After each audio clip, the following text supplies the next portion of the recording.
Hi everyone, it's Elaine Biss again, and today we're going to be looking at Prima Marketing watercolors. This one's called Decadent Pies, this one's the Classics, and this one's Tropicals. So these are more earthy colors. I see some ochres and some grays.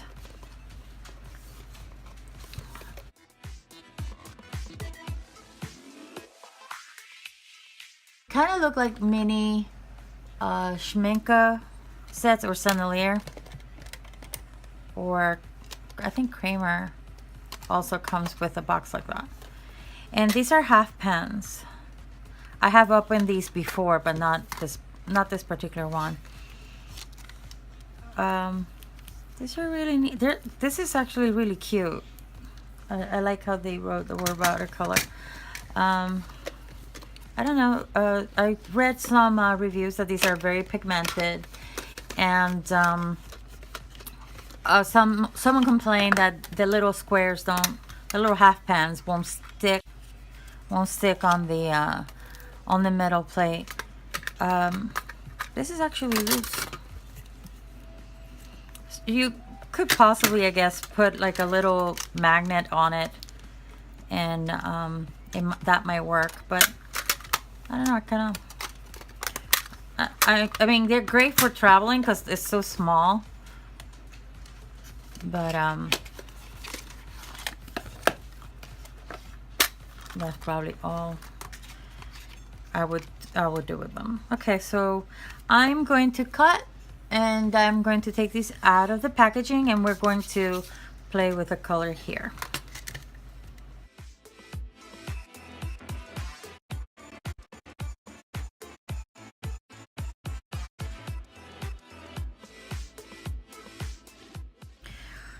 So let's do some color testing with the Tropicals.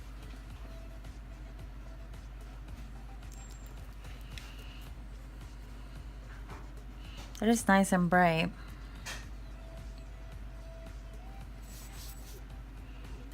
I think I'm going to use a smaller brush.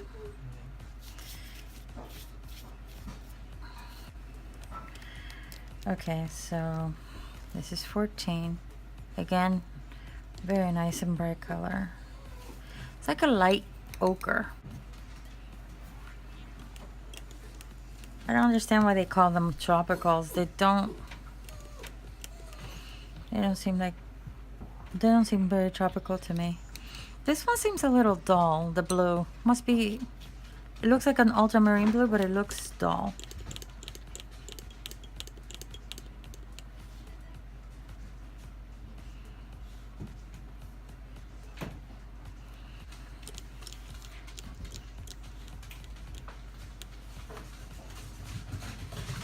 Oh, I like this one. This is nice and orangey.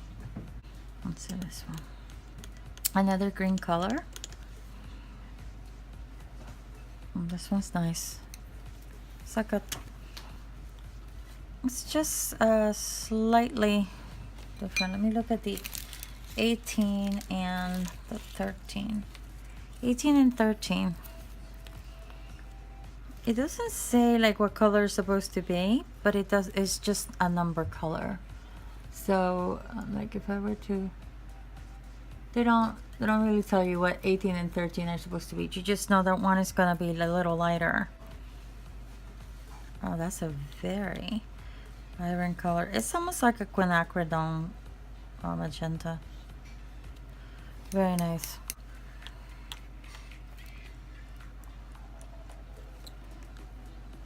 Oh, and purple. Very nice purple.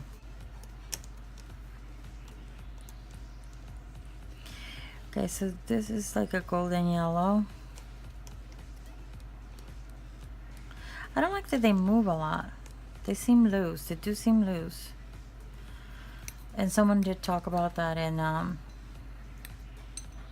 Amazon. In one of the reviews, that's actually was one of the complaints. Again, I don't know what color this is. This feels like hot pink, like something like from a flower, like an azalea pink, a fuchsia.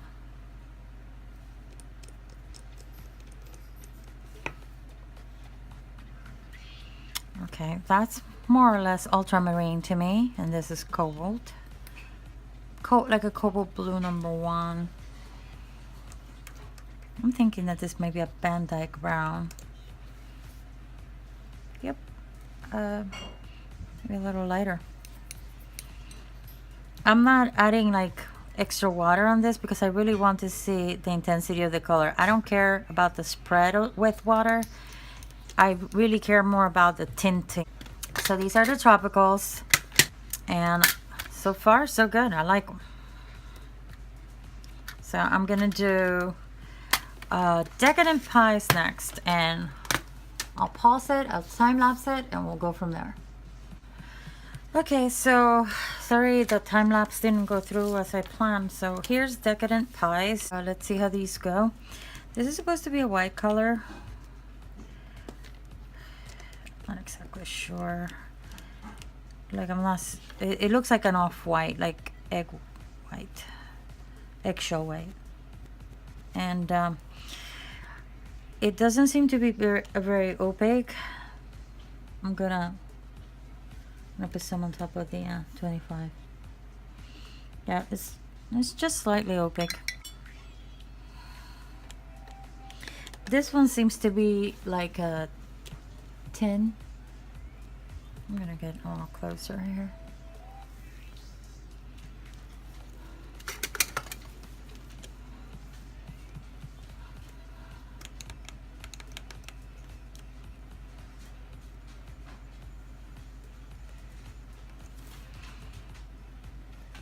It feels like it might be even a little bit shimmery.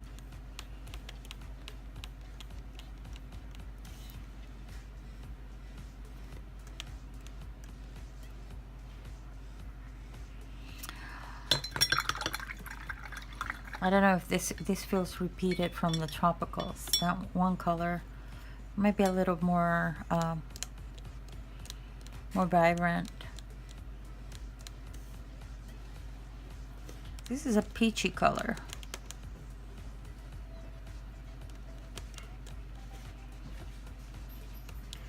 That's the thing about having half pans or pans watercolors, is that you really have to get them wet to be able to use them.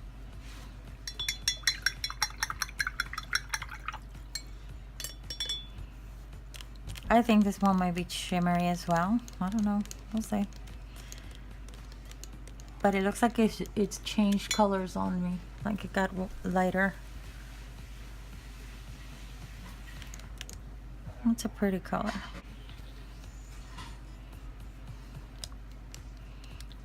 This looks like a brown. Like a chocolate brown. I like it. It's nice and deep. Let's turn this this way now. I like the tropicals better so far. These seem to be very light colored. I like to be able to have control over the intensity of the color.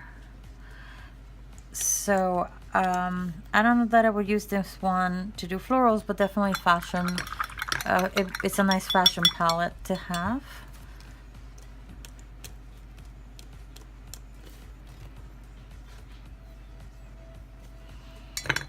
That's a nice color.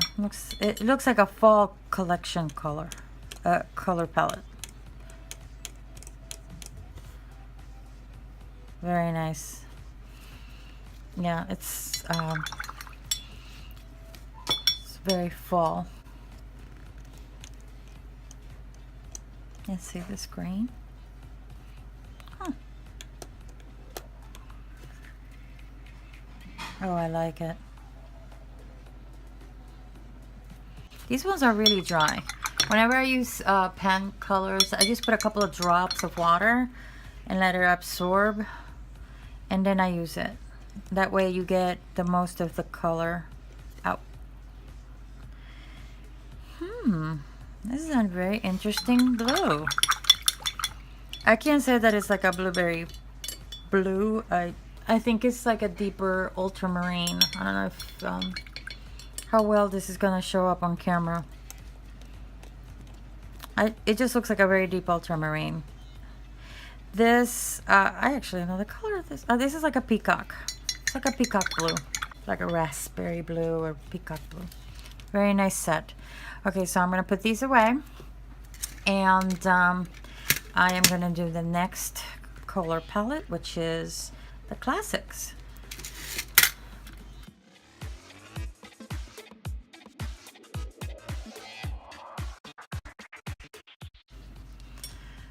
Okay, so these are the classics. They're very dry. I'm really trying to get these to yield. Okay, there you go.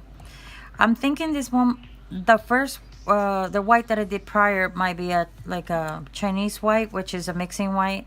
And this one might be a titanium white. And as you can see by the light coverage, by the line coverage right here, it's pretty opaque. So that's a nice white color right there.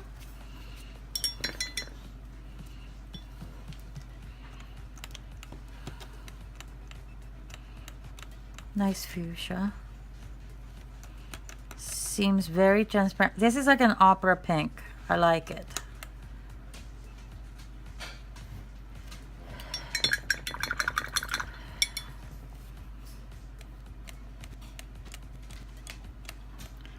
So this might be like an alizarin red. I don't want that drop of water there.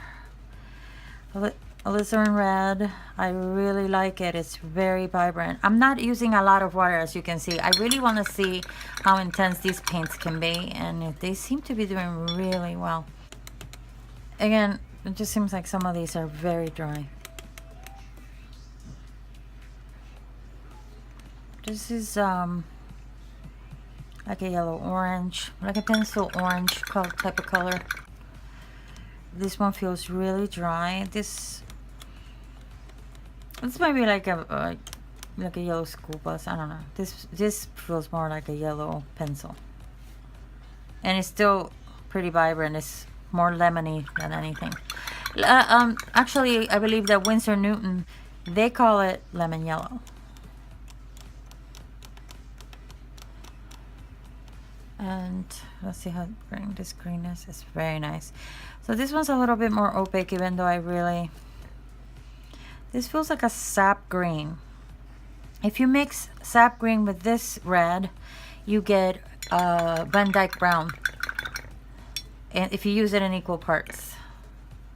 Okay, so we're going to go and do these colors at the bottom here. And this looks like an electric blue to me. That's actually an 80s color, electric blue. Ah, it's turquoise. Very nice. Not disappointed. It looks like it might be very opaque as well. Another blue color. I don't see these having too many reds, but we'll go over them before. This feels very ultramarine. I would say this is an ultramarine 1. Okay, let's see this color. Maybe it'll be a blue. Oh, purple. My Russian watercolors have a purple like this, and they call it quinacridone violet. Quinacridone violet. And it's very nice and intense. This looks like it might be a brown. It is beautiful. There's a beautiful Van Dyke brown. So if you mix this brown with this blue, you actually get black. And if you put more brown in it than blue, you get an ivory black. But if you put more blue than the brown, you get more or less a lamp black. One is going to be warmer than the other. That's my point. I like this one. I didn't have to get it too wet. Let's see if it's opaque at all. Yep, very opaque. Love it. And this last one. This is a nice palette, not just for fashion, but for doing still life. Okay. All right, that's a really nice black. I don't know what kind. I wouldn't know what black is this. It looks like a neutral black, like it has neither warmth or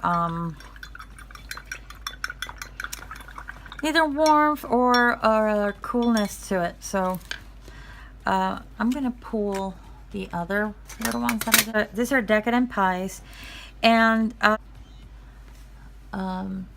like them a lot, but it's more or less for, I would say it's a nice fashion palette. I don't know that I would use it, or still life. I don't know that I would use it for florals. And here's tropicals, and this one definitely looks like something I would use for florals. So if I were to say which one I like the best, obviously the classics. The classics have your primary and tertiary colors. So you have a very good red, a yellow, and a good blue. And you can mix your own colors. They did put in some colors that are a little hard to mix, like sap greens are hard to mix. And they give you a good black and a good opaque gray. This would be, I would say this is kind of like a Payne's gray, but a Payne's gray tends to be a little cooler than this. For these ones, they seem to be, I thought at first that they might be shimmery, and they do feel a little shimmery to me.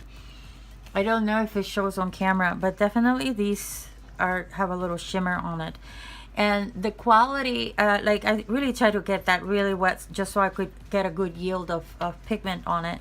And as you can see, I wasn't able to, but I think it's because there's mica in them, so they kind of tend to shine back. So what you're seeing, the gap in between the pigment might be mica. And as if I turn it, you can see a little bit of shimmer to them. I don't know if that was deliberate or if it was like a mistake. This almost looks like a pearl color, like pearlescent, and that might be what it is. But then the bottom ones are pigmented. I would say they're semi-transparent, whereas these are much more opaque. And then the tropicals I really loved. I love the greens and I love the reds. I count oranges as red, so it has 1, 2, 3 reds. 1, 2. That's kind of past that red color. I would count that as a red. It doesn't have as many reds as I would like a set to have, but you also have to understand that I probably paid around $11 to $15 for these. This one's $11.99. This one was like $15. This one was like $12. So this is probably the best artist paint you could buy at the lowest price without having to splurge, because this is my Mission Gold, and this is the one I use the most.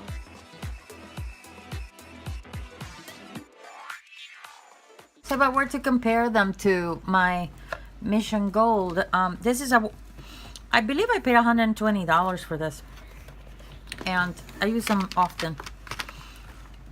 And these are tiny. These are tiny little little bottles,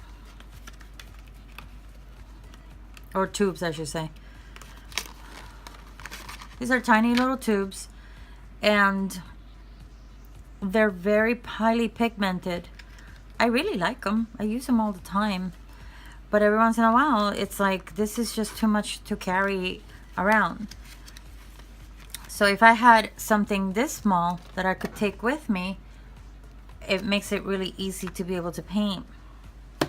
So highly recommend this if you travel a lot, or if you have events. It's a great little set. I'll keep getting my dress dirty. It's a great little set. I like I said, I like them. They seem so highly pigmented and they look so beautiful. I really do love them. They're affordable. You really can't beat that, and you have an artist quality set. Like I said, this is actually the lowest priced yet the highest quality paint you can buy. It is totally worth the $11. I know that people will put in an extra row right here in the middle. If you decide to do that, you should totally do it. Especially if you're going to intermix certain colors, like you might want some colors from here, some colors from there. I love watercolor metallics, so I think I might get the other set. They're called shimmer, the shimmers or the shimmering colors. But these are fabulous. Even the black looks great. I don't like my colors to be too glossy, and this is just right. They're matte. They're not too glossy. The parts that look shiny are still a little wet, but they're perfect. These are perfect watercolors for anybody who's beginning, who wants artist quality paint, and can't afford a big set of watercolor paints. Thanks again for watching. Be sure to like, comment, and subscribe. And as always, go make something couture.